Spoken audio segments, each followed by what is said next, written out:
மகிமையோடு வருவார் தேவபுத்திரன். பரிசுத்த தூதர்கள் கூட வருவார்கள்.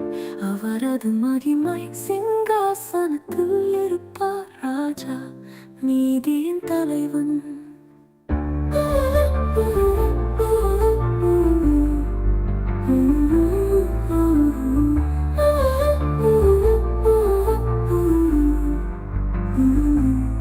வாருங்கள் என் பிதாவின் ஆசீர்வதிக்கப்பட்டவர்களே, உங்களுக்காக ஆயத்தமாயிருந்த ராஜ்யத்தை வாங்குங்கள். நான் பசித்தேன், போஷித்தீர்கள். நான் தாகம் கொண்டேன், தாகம் தீர்த்தீர்கள். அஞ்ஞனாய் வந்தேன், என்னை சேர்த்து கொண்டீர்கள். வஸ்திரம் இல்லாதிருந்தேன், வஸ்திரம் கொடுத்தீர்கள். வியாதியாயிருந்தேன், என்னை விசாரிக்க வந்தீர்கள். காவலில் இருந்தேன், என்னை பார்க்க வந்தீர்கள்.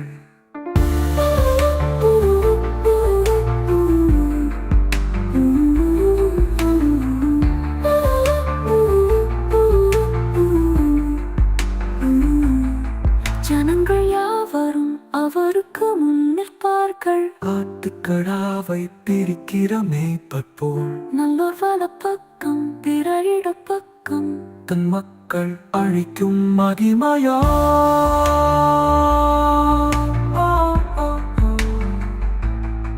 பாருங்கள் என் பிதாவின் ஆசீர்வதிக்கப்பட்டவர்களே, உங்களுக்காக ஆயத்தமாயிருந்த ராஜ்யத்தை வாங்குங்கள்.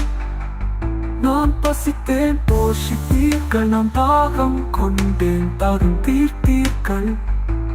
அஞ்ஞனாய் வந்தேன், என்னை சேர்த்து கொண்டீர்கள். ஜனங்கள் யாவரும் அவருக்கு முன் நிற்பார்கள். ஆட்டுக்கடாவை பிரிக்கிற மேய்ப்பர் போல் வலப்பக்கம் பிறரிட பக்கம் தன் மக்கள் அழைக்கும் மகிமையா. வாருங்கள் என் பிதாவின் ஆசீர்வதிக்கப்பட்டவர்களே, அன்போடு செய்த ஒவ்வொரு செயலும் கிறிஸ்துவுக்கே செய்ததாய் காணப்படும். அரசர் மறப்பதில்லை ஒன்றும், அவருக்கு கருணை என்றென்றும் நினைவில். வானத்தில் இருந்து வரும் அழைப்பை கேளுங்கள். அன்பின் செயலால் மகிமை பெறுங்கள்.